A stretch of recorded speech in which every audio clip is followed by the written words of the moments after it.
우리아가 다윗에게 아뢰되 언약궤와 이스라엘과 유다가 야영 중에 있고 내 주 요압과 내 왕의 부하들이 바깥들에 심치고 있거든 내가 어찌 내 집으로 가서 먹고 마시고 내 처와 같이 자리일까.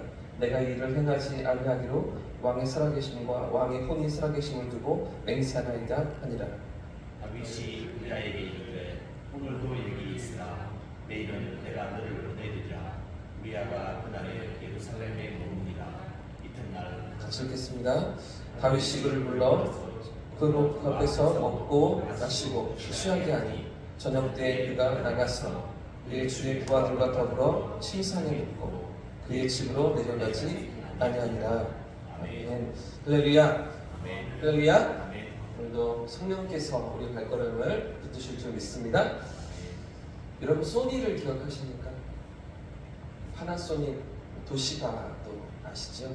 사뇨, 히타치, 샤프 이런 이름들의 공통점이 무엇인가요? 한때는 세계를 주름잡던 일본의 전자제품 브랜드들입니다. 노트북이나 카세트나 라디오 등의 전자제품으로 세계에서 엄청난 인기를 끌고 막대한 영향력을 가지고 있던 그런 기업들인데요. 그런데 지금은 어떻습니까? 그런데 지금은 어떠합니까? 거의 다 무너져 내렸습니다. 만년 적자에 허덕이기도 하고요. 완전히 사라진 기업들도 있습니다. 더 이상은 사람들에게 사랑받지 못하는 상황인데, 그런데 문제는 왜 이렇게 되었을까요? 왜 이렇게 된 것입니까?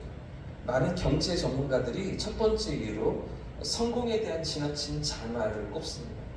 급속한 성장과 성공에 도취된 일본 기업들이 지나친 자만심에 빠져서 새로운 시도를 하지 않았다는 것이죠. 그 자리에 안주했다는 것입니다. 결국 이런 자만심을 위해서 일본 기업들이 무너져 내렸는데요. 오늘 본문에도 이런 자만심으로 무너지는 한 사람이 등장하고 있습니다. 누구입니까? 바로 다윗이죠. 우리가 어제까지 살펴본 다윗은 가장 먼저 하나님께 물으면서 언제나 하나님의 인도하심을 따라가던 그런 다윗이었습니다. 그런 가운데 하나님이 언제나 함께 하시면서 어디로 가든지 승리하게 하시는 그런 다윗의 모습을 우리 함께 살펴보았죠. 연승하던 그런 왕이 아니었습니까? 그런데 문제가 무엇입니까? 이런 다윗이 모든 상황이 안정되고 위기가 사라지자 이 다윗에게 어떤 시험이 찾아오고 있던 것입니다. 이 나라가 안정되고 모든 외부의 적들이 다 굴복되자 어떤 상황이 다윗에게 찾아오고 있습니까? 자신도 모르게 자만심이 찾아오고요. 죄의 길에 들어서고 있는 그런 다윗이죠. 지금 암몬과의 전쟁이 벌어졌습니다. 그런데도 이 부하들만 전쟁터에 내보내고 자신은 예루살렘에 머물면서 어떤 죄를 범합니까? 우리아의 아내였던 바세바를 범하고요. 간음죄를 저지르고요. 더 나아가 결국에는 이를 감추려고 우리아까지 죽이고 마는 이런 살인죄를 저지르는 장면을 우리가 13절까지 함께 읽었습니다. 오늘 본문에서 우리가 함께 생각해 봐야 할 점은 무엇입니까? 오늘 본문이 우리에게 교훈하고 있는 것이 무엇입니까? 두 가지인데요. 첫 번째는 누구라도 범죄할 수 있다는 것이죠. 누구라도 죄의 길에 들어설 수 있다는 것이죠. 1절 말씀을 같이 한번 들겠습니다. 1절입니다. 시작. 그 해가 돌아와 왕들이 출전할 때가 되매 다윗이 요압과 그에게 있는 부하들 온 이스라엘 군대를 보내니 그들이 암몬 자손을 멸하고 랍바를 에워쌌고 다윗은 예루살렘에 그대로 있더라. 그렇게도 신실했던 다윗 아니었습니까? 그렇게 수많은 위기에서 하나님의 뜻을 찾으며 정직하고 정의롭게 행동하던 다윗인데도 지금 어떤 실수를 범하고 있습니까? 암몬과의 전투가 벌어지면서 군대 장관 요압과 그의 부하들이 다 전투에 나섰는데도 그런데도 다윗은 왕궁에 남아있었던 것이죠. 1절에 이렇게 강조하면서 얘기합니다. 보내니라고 기록하죠. 그들을 보냈다라고 기록하는데 또 1절 말미에 그대로 있더라. 그죠? 부하들은 보내면서 자신은 그대로 있더라. 이 대목을 강조하면서 1절에 우리에게 보여주고 있는 것입니다. 물론 어떤 이유가 있어서 남아있을 수도 있지만 그러나 이어지는 2절을 보시면 저녁 때 한가롭게 왕궁을 거닐면서 무엇을 하고 있습니까? 산책하고 있죠. 그죠? 너무나 낯선 모습을, 너무나 이전과 다른 다윗의 모습을 성경이 우리에게 보여주고 있는 것입니다. 부하들을 염려하거나 그들을 위해서 기도하거나 그런 하나님 앞에 나아가는 그런 다윗의 모습이 아니었던 것입니다. 아마도 은연중에 이런 자만심이 일어나지 않았겠습니까? 이 정도로 안정을 이루었으면, 이 정도로 내가 주변 나라들을 정복했으면 이 정도 전투는 요압이 처리할 수 있지, 이런 생각을 하면서 자기도 모르게 자만심이 일어났던 것이죠. 이런 작은 틈 사이로 죄의 유혹이 비집고 들어오면서 결국은 어떤 자리로 나아갑니까? 간음죄를 범하고요, 결국에는 충직했던 부하까지 죽이고 마는 상상도 할 수 없는 죄의 나락으로 떨어졌던 것입니다. 생각해 보십시오. 다윗이 처음부터 이런 위기가 있을 것이라고 생각하면서, 이런 심각한 죄의 사례로 들어갈 것이라고 생각하면서 전투에 나가지 않았겠습니다. 이런 것들을 알고서 이렇게 왕궁에 머물렀겠습니다. 그렇지가 않죠. 돌아보면 사실은 살인죄를 저지르고 간음죄를 저지르고, 사실은 작은 실수, 작은 자만심, 사실은 왕궁에 머물렀던 그 조금 교만한 마음이 그의 삶을 이렇게 하나씩 죄의 자리로 발걸음을 내딛게 만들었던 것이죠. 결국에는 사람을 죽이는 살인 교사범으로 다윗이 그렇게 죄의 자리로 나아가고 있던 것인데요. 무슨 이야기입니까? 누구라도 넘어질 수 있다는 것이죠. 어떤 믿음 좋은 사람이라도 넘어질 수 있다는 것입니다. 그렇게 진실했던, 그렇게 하나님 앞에서 정직했던 다윗도 넘어지는 것이죠. 나는 아니야, 나는 절대로 그렇지 않아, 나는 괜찮아, 방심할 수 없다는 것입니다.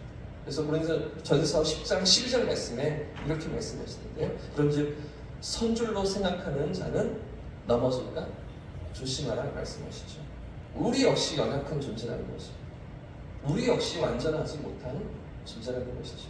그렇기 때문에 형통할 때 조심하고, 일이 잘 될 때 더욱 하나님 앞에 겸손해야 하는 것이죠. 첫 번째는 누구라도 넘어질 수 있다는 것이죠. 누구라도 죄의 길에 들어질 수 있다는 것이죠. 그런가 하면 오늘 본문이 가르쳐주는 또 하나의 교훈이 무엇입니까? 자, 2절 말씀도 같이 읽어보겠습니다. 2절 시작. 저녁 때에 다윗이 그의 침상에서 일어나 왕궁 옥상에서 거닐었다.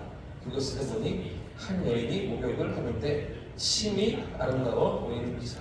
지금 다윗이 어디에서 음욕을 품고 있습니까? 타락하고 부패한 자리이죠. 죄가 가득 흘러 넘치는 그런 죄인들의 소굴에 있죠. 그렇지가 않습니다. 지금 다윗은 자신의 왕궁에서, 이 왕궁 옥상에서 음욕을 품고 있습니다. 그러니까 자신의 집에서, 그 집에서 음욕을 품고 범죄했다는 것입니다. 무슨 이야기입니까? 어디에서라도 범죄할 수 있다는 것이죠. 누구라도 넘어질 수 있고요, 어디에서든지 넘어질 수 있는 것입니다. 죄는 장소나 상황을 가리지 않는다는 것이죠. 언제 어느 것이든 틈을 노리고 넘어뜨릴 기회를 죄가 엿본다는 것입니다. 언제 우리가 마음을 놓아도 되는 순간이 있겠습니까? 언제 방심해도 괜찮은 순간이 있는 것입니까? 어디에 있으면 우리가 안전할까요? 이 교회 안에 들어가 있으면 우리가 생각을 그래도 죄를 안 짓는 자리로 나갈 수 있습니까? 어디에서라도 틈을 타는 것이죠. 우리가 보는 것에서 죄를 짓고 우리가 듣는 것에서 죄가 유혹하지 않습니까? 지금 다윗은 화려한 왕궁에서 넘어지고 있었습니다. 그런데 다윗은 또 그 죄를 숨기면서 거룩한 성전에도 나아가서 하나님께 제사를 드렸겠죠. 그만큼 죄의 영향력이 강력한 것입니다. 그만큼 어디에서라도 넘어뜨리기 위해서 틈을 찾는 것이죠.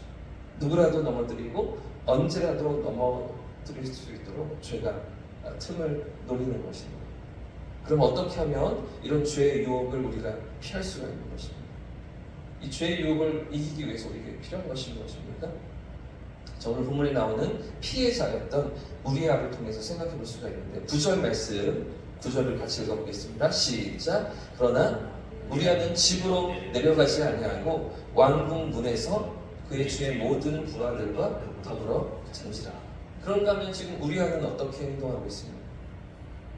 집에 가서 쉬라는 왕의 명령이었는데 왕이 그냥 쉬라 이렇게 얘기하지 않고요, 그에게 많은 음식을 딸려보내면서 집에 가서 쉬라고 그렇게 명령하고 있습니다. 그런데도 불구하고 어디서 지금 우리아가 잠을 청하고 있습니까? 왕궁 문에서 자고 있죠. 부하들과 함께 잠을 자고 있던 것입니다. 왕궁 바로 옆이 우리아의 집이었습니다. 그래서 밧세바를 보고 다윗이 음욕을 품었던 것이잖아요. 바로 코앞이 자기 집임에도 불구하고 더 편하게 쉴 수 있음에도 불구하고 우리아는 왕궁 문 앞에서 자고 있습니다. 왜 그렇습니까? 지금이 전쟁 중이기 때문에 자신의 부하들은, 자신의 도역자들은 전투에 나가서 싸우고 있기 때문이죠. 지금이 전시 상황인 것을 기억하면서 편안한 쉼을 포기했던 것입니다. 무슨 말입니까? 지금 우리아는 깨어 있었던 것입니다. 지금 상황이 어떠한지, 자신의 의무가 무엇인지, 바른 선택이 무엇인지를 아는 깨어있는 우리아였던 것이죠. 오늘 우리의 삶이 이렇게 깨어있기를 소원합니다. 우리의 연약함을 인정하면서 너무나 쉽게 넘어지는 연약한 인생임을 기억하면서 언제라도 우리를 넘어뜨리기 위해서 찾아오는 죄의 유혹을 이기기 위해서 깨어 기도하고, 깨어 말씀 앞에 살아가고, 깨어 성령의 인도하심을 따라 살아가는 저와 우리 모두의 삶을 축복합니다.